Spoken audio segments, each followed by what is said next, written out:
नमस्कार साथियों, मैं हसनैन रजा आप सभी का पुनः स्वागत करता हूं उड़ान आईएएस एकेडमी के इस डिजिटल मंच में। जैसे कि आपने थंबनेल में देख ही लिया होगा कि हम लोग आज 29 सितंबर से लेकर 5 अक्टूबर के महत्वपूर्ण करंट अफेयर के ऊपर चर्चा करने वाले हैं। मेरी वीडियो सीरीज का ये तीसरा वीडियो है। अगर आप लोगों ने मेरे पुराने 2 जो वीकली करंट अफेयर के वीडियो हैं वो नहीं देखे होंगे तो उसको आप उड़ान की प्लेलिस्ट में जाकर, करंट अफेयर की प्लेलिस्ट में जाकर के देख सकते हैं। इसमें एक बात यह भी है कि सामने बहुत सारे पेपर आने वाले हैं, जैसे कि प्रयोगशाला परिचालक का पेपर है ना, और भी कुछ घोषणाएं हुई है पेपर की। तो उसमें आप ये भी कर सकते हो कि जो मैंने हॉस्टल वार्डन के लिए ईयरली करंट का जो वीडियो बनाया हुआ था, जो लगभग 2 घंटे का है, वो भी उड़ान के यूट्यूब चैनल में अपलोडेड है, उसे भी जा करके आप देख सकते हैं। और उसके बाद अगर आप लोग वीकली करंट अफेयर का इस सीरीज को अगर फॉलो करते हैं तो आपके लिए जो सीजीपीएससी का प्रीलिम्स होगा और आने वाले जो भी एग्जाम होंगे उसके तारतम्य में आपका पूरा करंट अफेयर जो है वो कवर हो जाएगा। आइए चालू करते हैं बिना देरी किए, है ना। इसमें हमारा जो पहला प्रश्न होगा, हाल ही में भारत का पहला ऑक्सीजन बर्ड पार्क का उद्घाटन कहां किया गया है। ठीक, आप लोग देख सकते हैं, यहां पर फोटो दिख रही होगी आप लोग को। एक तो ऑप्शन में है भोपाल, नागपुर, इंदौर और सूरत। इसका आंसर होगा नागपुर। ठीक, इसका आंसर है नागपुर। नागपुर में इसकी शुरुआत की गई है। आप लोग को इसका डिटेल अगली स्लाइड में देखने के लिए मिलेगा। भारत का पहला ऑक्सीजन बर्ड पार्क का उद्घाटन नागपुर में किया गया है। ठीक, आप लोग देख सकते हैं। इतना डिटेल वैसे जानने की जरूरत नहीं है, बस कहां स्थापित किया गया है, किसने इसका इनॉग्रेशन किया है, और ज्यादा ही है तो नागपुर हैदराबाद राष्ट्रीय राजमार्ग है ना 44 है ना में ये उपस्थित है। ये जान सकते हैं आप लोग क्यों स्थापना की गई है। ऑब्वियसली वायु प्रदूषण को कम करने के लिए, ऑक्सीजन की मात्रा वातावरण में बढ़ाने के लिए इसकी स्थापना की गई है। तो ये हुआ हमारा पहला प्रश्न। अगला प्रश्न, राज्य सरकार द्वारा स्वावलंबन एवं आजीविका केंद्र योजना से राजीव गांधी का नाम हटाकर किसका नाम जोड़ा गया है। इसके पहले भी हम देखे थे, एक योजना और थी जिसका नाम बदला गया था, खूबचंद बघेल स्वास्थ्य सहायता योजना, जिसमें शहीद वीर नारायण सिंह का नाम जोड़ा गया था। अब आप जान सकते हो, ऑप्शन से आप देख भी सकते हो, वर्तमान सरकार किसका नाम डालेगी, तो दीनदयाल उपाध्याय। ठीक है, आप याद रखेंगे, स्वावलंबन एवं आजीविका केंद्र योजना का नाम बदल करके दीनदयाल उपाध्याय स्वावलंबन योजना और दीनदयाल उपाध्याय आजीविका केंद्र योजना कर दिया गया है। आप इसका पेपर कटिंग यहां पर देख सकते हैं। इसी तारतम्य में अगला है ना, इसका डिटेल भी आप लोग देख सकते हैं, जो मैं पिछले वीडियो में कवर भी करवाया था, भूमिहीन कृषि मजदूर न्याय योजना है ना, इससे भी राजीव गांधी का नाम हटा करके, और खूबचंद बघेल स्वास्थ्य सहायता योजना का नाम, ठीक है, इसको भी बदला जा चुका है। पहले अपन देखे थे, शहीद वीर नारायण सिंह का नाम जोड़ा गया था इसमें। अगला प्रश्न होगा हमारा, 2024-25 के लिए धान खरीदी हेतु मंत्रिमंडल ने किस तिथि को शुरुआत करने का निर्णय लिया गया है। देखो, ये प्रश्न इसलिए भी इंपॉर्टेंट हो जाता है क्योंकि हर साल जो धान खरीदी होती है वो 1 नवंबर से चालू होती है भाई, 1 नवंबर से, है ना, मतलब सामान्यतः 1 नवंबर से होती है। इस बार जो है वो देख सकते हो आप लोग 15 नवंबर, ठीक, 15 नवंबर से ये धान खरीदी चालू होगी। आप लोग को इसका डिटेल पता होना चाहिए भाई। पिछले बार जो धान खरीदी हुई थी वो 144.92 मीट्रिक टन धान खरीदी हुई थी। इस पेपर कटिंग में डिटेल इसका लिखा हुआ है और आगे स्लाइड में भी इसका डिटेल मैं आप लोग को बताते चलता हूं। ठीक, देखो यहाँ पे, है ना, तो 15 नवंबर से इसकी शुरुआत होगी। इस बार का जो लक्ष्य है 2024-25 के लिए वो 160 लाख मीट्रिक टन का रखा गया है। ठीक, इसके बाद पिछले बार का डिटेल भी दिया हुआ है, देखो 144.92 मीट्रिक टन। और आपको पता है भाजपा सरकार जब से आई है ना, वो प्रति एकड़ 21 क्विंटल धान खरीदी कर रही है। ये भी प्रश्न आप लोग के पिछले एग्जाम में बना हुआ है ऐसा। नेक्स्ट अगला प्रश्न होगा हमारा, 70वें राष्ट्रीय फिल्म पुरस्कार में केंद्रीय सूचना एवं प्रसारण मंत्रालय ने किस अभिनेता को दादा साहब फाल्के पुरस्कार प्रदान करने का निर्णय लिया गया है। देखो भाई, जितने भी फिल्म पुरस्कार होते हैं, जैसे कि आईफा वगैरह है ना, और भी जो भी बाफ्टा वगैरह जो भी अवार्ड है, वो इतने महत्वपूर्ण नहीं होते हैं जितने नेशनल अवार्ड्स होते हैं, है ना, क्योंकि सरकारी होते हैं ये। तो नेशनल अवार्ड आप लोग ध्यान में रखेंगे कि 70वां नेशनल फिल्म पुरस्कार में सबसे बड़ा जो पुरस्कार होता है वो मिथुन चक्रवर्ती को इस बार देने का निर्णय लिया गया है। ठीक, ये सबसे बड़ा पुरस्कार होता है ना, फिल्म जगत का। देख सकते हैं आप लोग, इसके बारे में पूरा डिटेल में यहां पर दिया हुआ हूं। हालांकि उतना काम का नहीं है, लेकिन फिर भी अगर आप लोग को इसके बारे में, है ना, दादा साहब फाल्के पुरस्कार के बारे में जानकारी प्राप्त करना हो, मिथुन चक्रवर्ती के बारे में जानकारी प्राप्त करना हो, तो इसका आप स्क्रीनशॉट ले सकते हैं। नेक्स्ट अगला प्रश्न, हाल ही में जारी राज्य खाद्य सूचकांक में लगातार दूसरी बार किस राज्य ने प्रथम स्थान प्राप्त किया है। हाँ, तो याद रखेंगे भाई कि ये जो खाद्य सूचकांक है ये 2024 का है और इसके पहले जो रैंकिंग आई थी वो 2022-23 की है ना, ये आई थी रैंकिंग। याद रखेंगे कि इसका जो आंसर है वो केरल है, यानी कि केरल को लगातार दूसरी बार है ना खाद्य सूचकांक में प्रथम स्थान प्राप्त हुआ है। डिटेलिंग में तो देख ही लेंगे, लेकिन याद रखो कि इसमें दूसरा रैंक तमिलनाडु का है और तीसरा रैंक जम्मू कश्मीर का है। छत्तीसगढ़ यहां पर नहीं है भाई, फर्स्ट सेकंड और थर्ड में केरल, तमिलनाडु और जम्मू कश्मीर है। डिटेल यहां देख सकते हैं आप लोग। जारीकर्ता भारतीय खाद्य सुरक्षा एवं मानक प्राधिकरण, ठीक, केरल, तमिलनाडु और जम्मू कश्मीर। अगला प्रश्न, इस वर्ष होने वाली शंघाई सहयोग संगठन की बैठक जिसका आयोजन पाकिस्तान में किया जाना है, भारत की ओर से कौन इसकी अध्यक्षता करेगा? देखो भाई, प्रश्न में ही एक और बात छुपी हुई है ना, कि इसका आयोजन कहां हो रहा है, तो पाकिस्तान में हो रहा है। ये न्यूज इसलिए इंपॉर्टेंट बन जाती है क्योंकि 9 साल पहले है ना एक विदेश मंत्री जिनका नाम था सुषमा स्वराज पाकिस्तान गई थी इस सम्मेलन में भाग लेने के लिए। अब दूसरी बात मैंने कि 9 साल बाद जो कोई व्यक्ति जा रहा है वो है एस जयशंकर, ठीक। एस जयशंकर जो है पाकिस्तान में आयोजित होने वाले एससीओ शंघाई सहयोग संगठन में भाग लेने वाले जो है विदेश मंत्री होंगे। नेक्स्ट अगला प्रश्न, हाल ही में किस राज्य के निर्वाचन आयोग द्वारा पेपरलेस चुनाव आयोजित कर अपने नाम एक नया रिकॉर्ड दर्ज कराया है? ठीक, तो इसका आंसर मैं सीधा बता रहा हूं भाई, मध्य प्रदेश है इसका आंसर। और इसके बारे में डिटेल है ना अगली स्लाइड में देख सकते हो आप लोग कि मध्य प्रदेश की राजधानी भोपाल के बैरसिया विकासखंड के रतुआ रतनपुर ग्राम पंचायत में देश का पहला कागज रहित मतदान केंद्र बनाया गया है।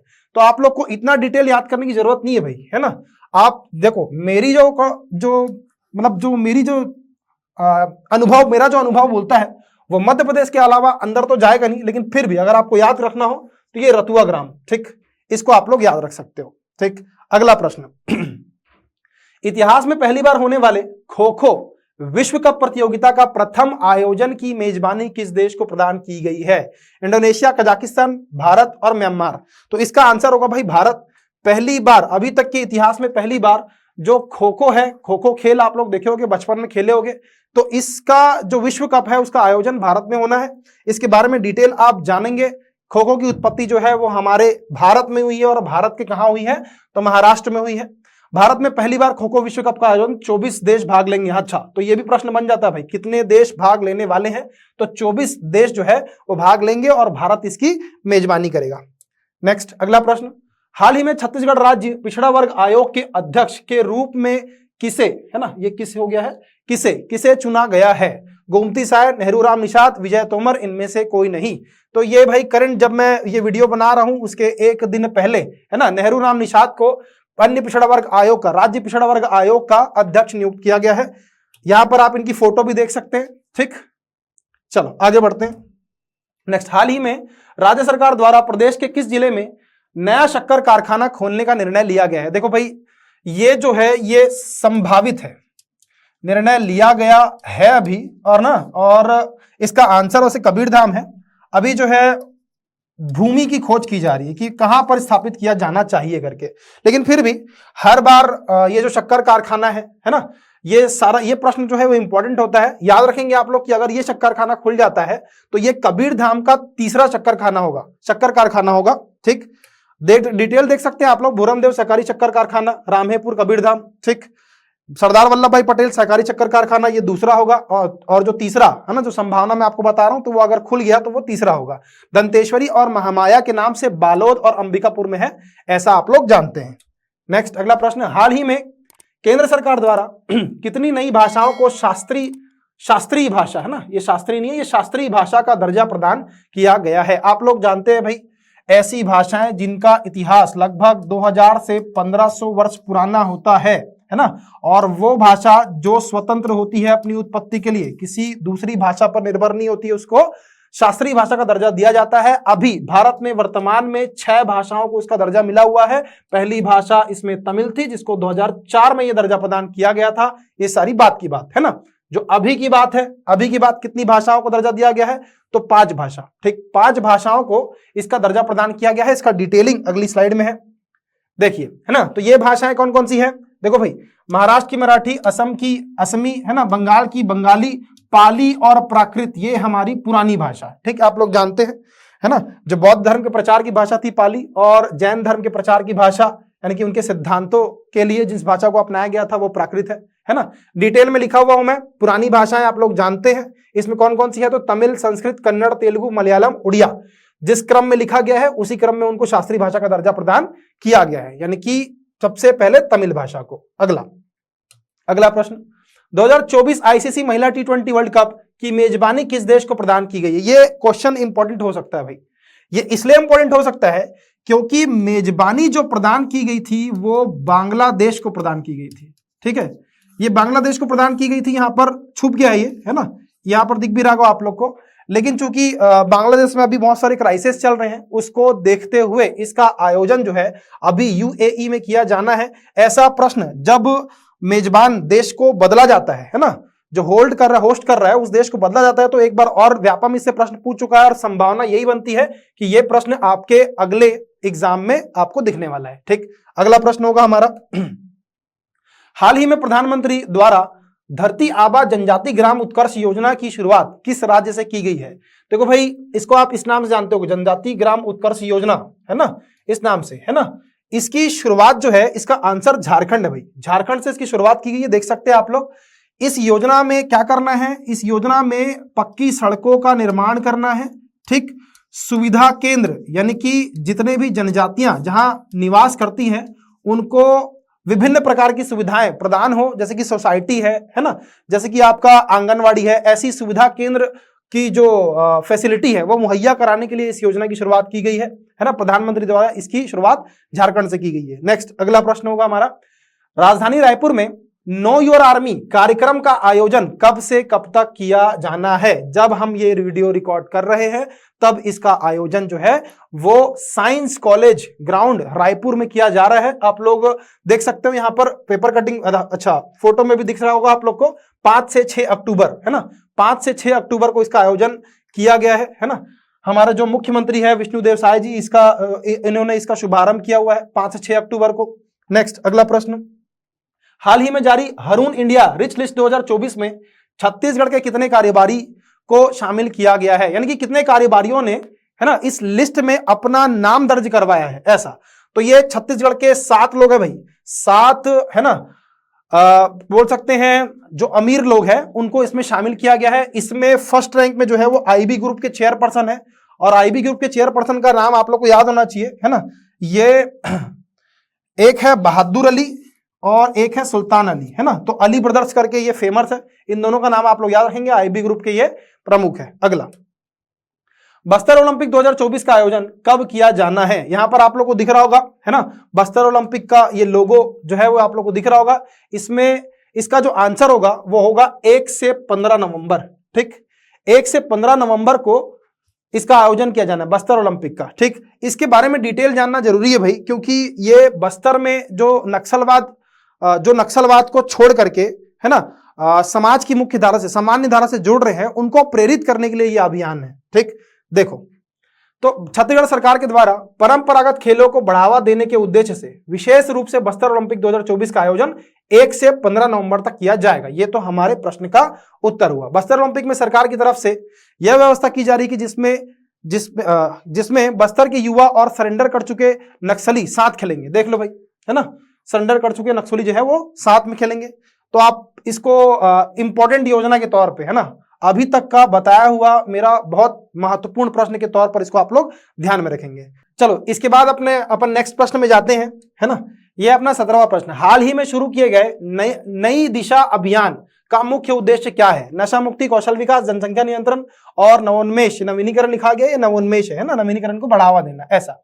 तो इसका आंसर जो है वो नशा मुक्ति है भाई। देखेंगे अलग अलग जिलों में अलग अलग नाम से नशा मुक्ति अभियान चलाए जा रहे हैं। मेरे पिछले वीडियो में भी आप लोग देखे होंगे, मैं गरियाबंद में चलाए जा रहे, है ना, नशा मुक्ति अभियान के बारे में बताया था। इसका नाम था नया सवेरा। ठीक, नया सवेरा, ऐसा। और अभी अपन देखें कि ये जो अभियान है, नई दिशा अभियान, है ना, इसके बारे में डिटेल तो अपन अगली स्लाइड में देखेंगे ही, लेकिन ये जो अभियान है ये बलौदा बाजार में, ठीक, बलौदा बाजार में शुरू किया गया है।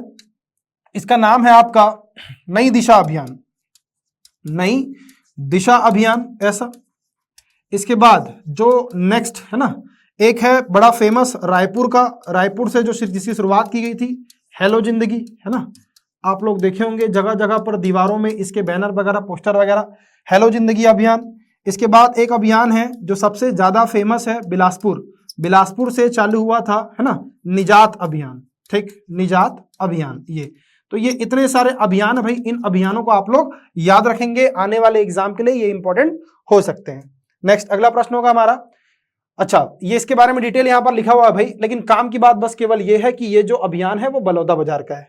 नेक्स्ट, एशियाई ओलंपिक परिषद के पहले भारतीय अध्यक्ष के रूप में किसे चुना गया है? नीता अंबानी, विजय गोयल, आलोक मिश्रा, रणधीर सिंह। तो इसका जो आंसर होगा वो होगा रणधीर सिंह। आप लोग फोटो में देख सकते हैं, इसके बारे में कोई डिटेल नहीं। एशियाई ओलंपिक परिषद के अध्यक्ष के रूप में इनको चुना गया है। नेक्स्ट, हाल ही में राज्य सरकार द्वारा जल जगार महोत्सव की शुरुआत किस जिले में की गई है? तो याद रखेंगे भाई कि जो हमारे राज्य में गंगरेल डैम है, ठीक है, गंगरेल डैम है, गंगरेल डैम में इसकी शुरुआत की गई है। जो गंगरेल गांव में, गांव का नाम है गंगरेल, है ना, और ये पड़ता कहाँ है? धमतरी में पड़ता है। आप लोगों को पता है, बड़ा फेमस है ना, और हमारे राज्य का, है ना, बहुत बड़ा बांध है ये। चलो, तो ये ऐसा, ये 2024 का महोत्सव है, नवरात्रि के दिन इसकी, नवरात्रि के शुरुआत में इसकी भी शुरुआत हो रही है, इसलिए इसका नाम जल जगार महोत्सव रखा गया है। अगला, हाल ही में स्वच्छता ही सेवा कार्यक्रम का समापन समारोह 2 अक्टूबर को राजधानी रायपुर में आयोजित किया गया, जिसका आदर्श वाक्य क्या था?